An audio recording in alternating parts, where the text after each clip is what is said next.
Right Hyderabad central యూనివర్సిటీలో ఉద్రిక్త వాతావరణం నెలకొంది. దీనికి సంబంధించి పూర్తి అప్డేట్స్ మా ప్రతినిధి రంజిత్ లైవ్ లో అందిస్తారు. రంజిత్, చెప్పండి, స్టూడెంట్స్ ఎంతమందిని అరెస్ట్ చేసినా సర్కార్ నిర్ణయం వెనక్కి తీసుకునేంత వరకు మేము ఆందోళన పోరాటం చేస్తామని స్టూడెంట్స్ అంటున్నారు. దీనికి సంబంధించి అప్డేట్స్ ఏంటి? ప్రస్తుతం అక్కడ సిచ్యువేషన్ ఎలా ఉంది? పూర్తి అప్డేట్స్ ఏంటి?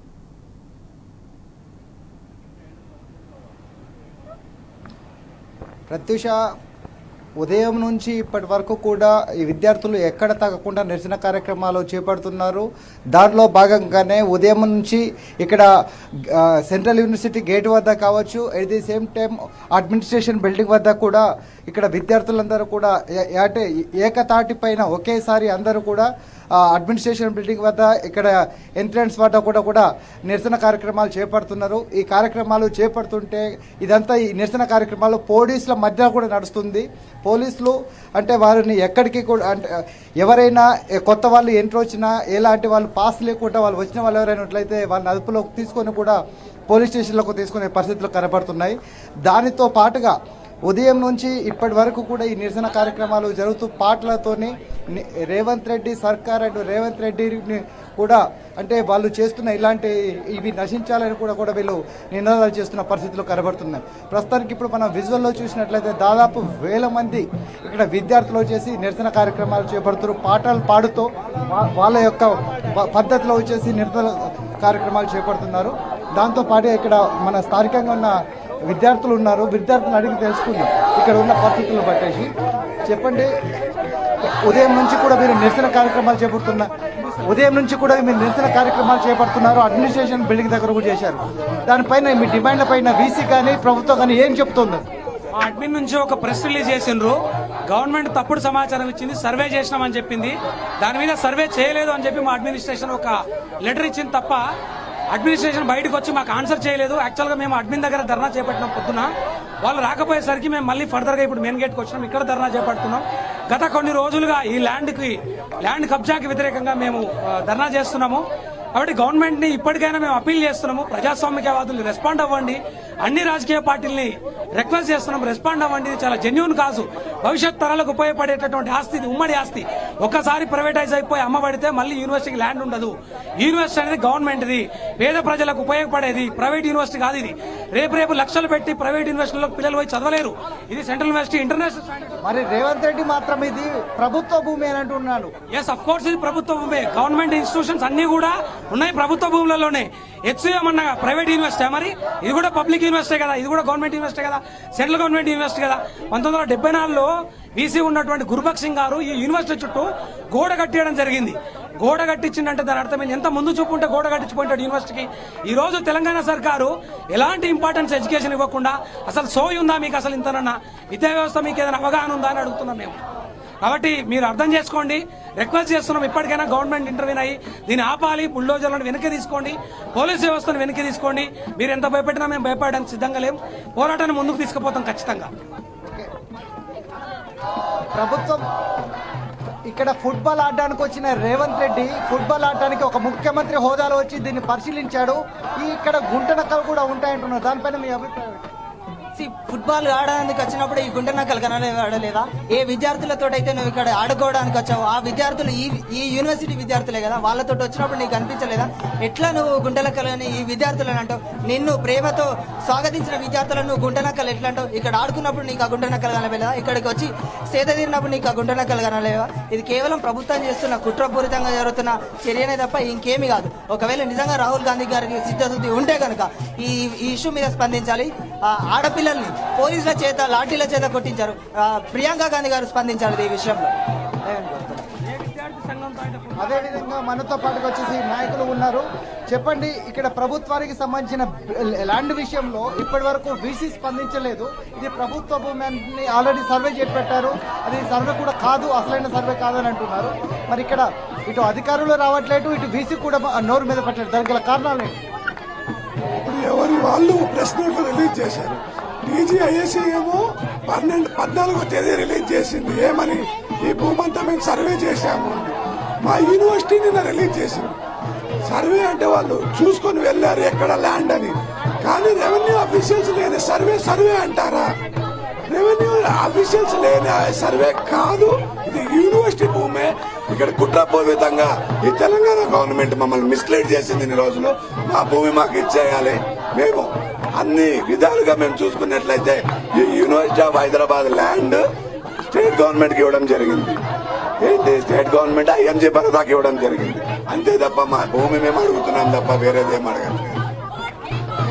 ఇది పరిస్థితి. అంటే ఇక్కడ ఎవరు అంటే ఏ ఉద్యమాలు చేసినా ఏ నిరసనలు చేసినా ఇది ప్రభుత్వం అని చెప్తున్నారు. కానీ విద్యార్థులు మాత్రం ఎట్టి పరిస్థితిలో ఎన్ని ప్రభుత్వం కావచ్చు, ఇటు బీసీ కానీ ఎవరెన్ని అడ్డపడ్డా సరే తమ భూములు తాము కాపాడుకుంటున్నారు. దాంతోపాటుగా మనతో పాటు మరొకరు ఉన్నారు. చెప్పండి, ఉదయం నుంచి నిరసనలు చేస్తుంటే అరెస్టులు చేస్తున్నారు, దానిపైన మీరు మీ అభిప్రాయం ఏంటి? మేము ఉదయం నుండి అక్కడ అడ్మినిస్ట్రేషన్ దగ్గర నిరసనలు స్టార్ట్ చేశాము.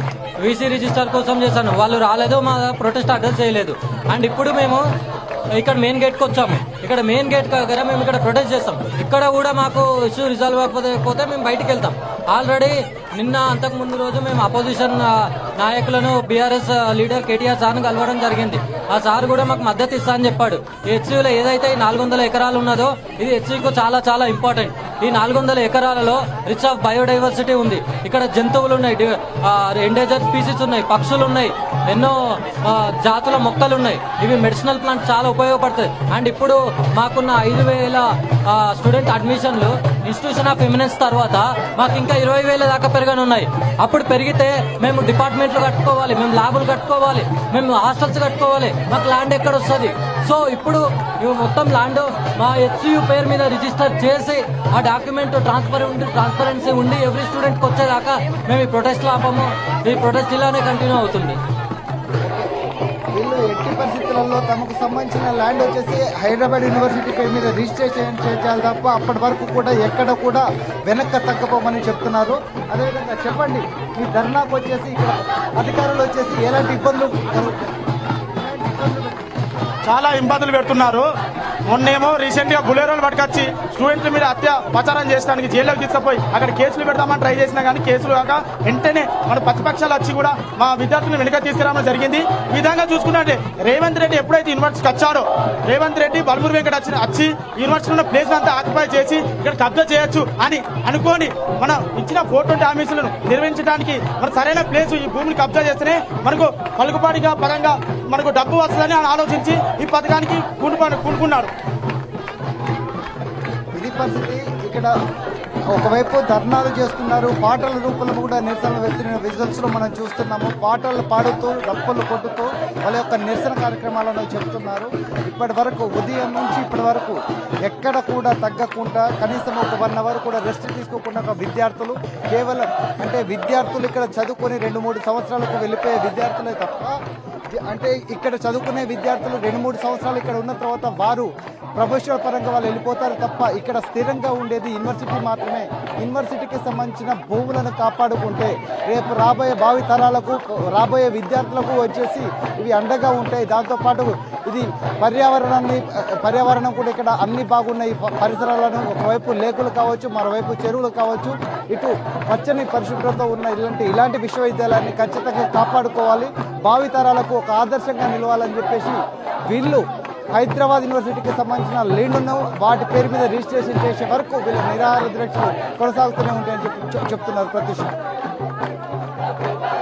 భూముల కోసం కాంగ్రెస్ అధిష్టానం నుంచి కూడా కొందరు నేతలు మద్దతు ప్రకటించారు. బీఆర్ఎస్ నుంచి వర్కింగ్ ప్రెసిడెంట్ కేటీఆర్ తో పాటు వివిధ రకాల పార్టీలకు చెందిన నేతలు కూడా ఈ స్టూడెంట్స్ కి మద్దతు పలుకుతున్నారు. అంటే పార్టీలకు అతీతంగా వివిధ రంగాల మేధావులు కూడా ఈ స్టూడెంట్స్ కోసం మద్దతు పలుకుతున్నారు. ఇంత జరుగుతున్నా ఉదయం నుంచి కూడా స్టూడెంట్స్ పెద్ద ఎత్తున ఆందోళనలు, అరెస్టులు జరుగుతున్నా కూడా ఇప్పటి వరకు కాంగ్రెస్ ప్రభుత్వం స్పందించలేదు.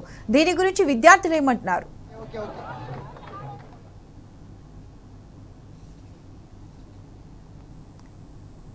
రజిత్, చెప్పండి. ఎప్పుడైతే ముఖ్యమంత్రి రేవంత్ రెడ్డి ఇక్కడ విశ్వవిద్యాలయానికి ఫుట్బాల్ ఆడడానికి ఎప్పుడైతే వచ్చాడో అప్పటి నుంచే స్టార్ట్ చేశాడు.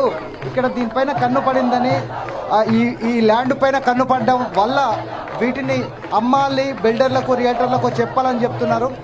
చెప్పండి అమ్మా, ఇప్పుడు రేవంత్ రెడ్డి ఇక్కడికి ఫుట్బాల్ ఆడడానికి వచ్చిన తర్వాత ఈ ల్యాండ్ కనబడింది.